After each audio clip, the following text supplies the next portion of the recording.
नमस्कार दोस्तों। भारतीय इतिहास में कुछ नाम ऐसे हैं जो समय के साथ धूल में दबने के बजाय और भी चमकने लगे हैं। अजीत डोभाल, जिसे आज का जनजी पीढ़ी जेम्स बॉन्ड कहती है, इन्होंने जो कारनामे किए हैं वो हकीकत में किसी आम इंसान के लिए सोच पाना भी एक मुश्किल टास्क है। आज का वीडियो एक ऐसे सफर की कहानी है जो उत्तराखंड की पहाड़ियों से शुरू होकर सत्ता के गलियारे तक पहुंचती है, और इस दौरान कैसे एक इंसान ने भारत की सुरक्षा नीति को डिफेंसिव से असर्टिव में तब्दील कर दिया। आइए उनके जासूसी कारनामों को समझते हैं।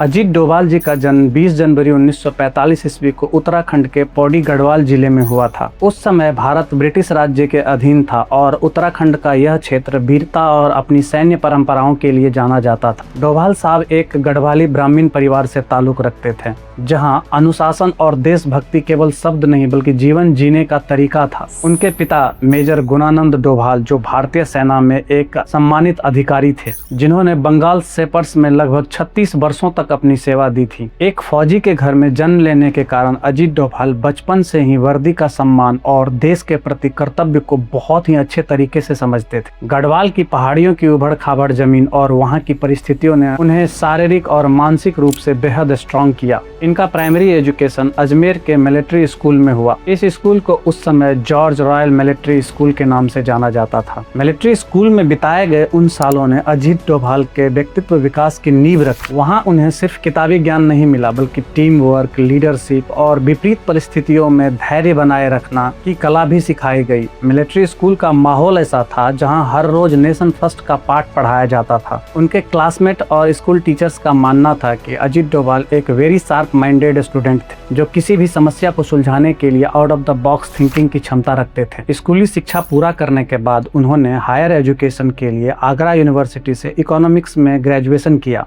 और सेम सब्जेक्ट में 1967 में मास्टर की डिग्री हासिल की। अजीत डोभाल के शैक्षणिक योग्यता का अंदाजा आप इस बात से लगा सकते हैं कि मास्टर डिग्री के दौरान उन्होंने पूरे यूनिवर्सिटी में फर्स्ट रैंक हासिल कर गोल्ड मेडलिस्ट बने। अर्थशास्त्र की उनकी समझ ने डेटा को समझने, रिसोर्स मैनेजमेंट और कॉम्प्लेक्स सिचुएशन के एनालिसिस में मास्टर बना दिया। यही एबिलिटी आगे चलकर उनके स्ट्रेटेजिक ऑपरेशन और इंटेलिजेंस गैदरिंग में हेल्पफुल साबित हुआ। 1967 में मास्टर्स की डिग्री पूरा करने के बाद उन्होंने देश की सबसे कठिन परीक्षा यूपीएससी की तैयारी शुरू कर दी। Within a year 1968 he cracked UPSC and become IPS officer in Kerala cadre। Kerala के कोट्टायम जिले से एएसपी के रूप में उनके करियर की शुरुआत होती है। एक यंग एसपी के रूप में उनके वर्किंग स्टाइल ने उस समय सबको प्रभावित किया। 1972 में जब केरल के थलसरी में दंगे भड़के तो तत्कालीन गृह मंत्री के करुणाकरन ने उस समय अजीत डोभाल को शांति व्यवस्था बहाल करने की जिम्मेदारी सौंपी। डोभाल साहब ने कुछ ही महीनों के भीतर वहां स्थिति को नियंत्रित कर लिया और लॉ एंड ऑर्डर फिर से लागू करवा लिया। यह उनके करियर का पहला टेस्ट था जिसमें वह शानदार तरीके से पास हुआ। हालांकि उनका मेन मकसद जिला पुलिसिंग नहीं बल्कि देश के इंटरनल और एक्सटर्नल सिक्योरिटी के लिए काम करना था। 1972 में इन्होंने आईबी ज्वाइन किया और इनका इंटेलिजेंस करियर रहस्यों और रोमांस से भरा हुआ है। ये एक ऐसे जासूस थे जो दुश्मन की आंखों में धूल झोंकने में माहिर थे। उनके साहसिक कारनामे आज भी आईबी डिपार्टमेंट में एग्जाम्पल के रूप में लिया जाता है। डोभाल जी अपने करियर का अधिकांश समय फील्ड ऑपरेशन में बिताया, जहां मौत हर कदम पर उनके साथ चलती थी। 1970 के दशक में जब मिजोरम में अलगाववादी आंदोलन अपने पीक पर था और लाल डेंगा के नेतृत्व में मिजो नेशनल फ्रंट भारत के खिलाफ सशस्त्र विद्रोह कर रहे थे, तब अजीत डोभाल को इस विद्रोह को शांत करने का काम सौंपा गया। उन्होंने एक ऐसा तरीका अपनाया जो नॉर्मल इंसान के सोच के परे था। डोभाल साहब खुद उग्रवादियों के वेश में बर्मा के अराकान हिल्स में स्थित एमएनएफ के कैंप में घुस गया। वहां रहकर उन्होंने अपनी अद्भुत कम्युनिकेशन स्किल और रणनीतिक दिमाग का यूज किया और लाल डेंगा के 7 प्रमुख सैन्य कमांडरों में से 6 को भारत के पक्ष में कर लिया। जब लाल डेंगा को यह बात पता चला कि उनके सबसे भरोसेमंद साथी अब भारत के साथ समझौता करना चाहते हैं, तो उनके पास सरेंडर करने के अलावा और कोई विकल्प नहीं बचा। अंततः 1986 में एमएनएफ को मिजो शांति समझौता पर हस्ताक्षर करना पड़ा,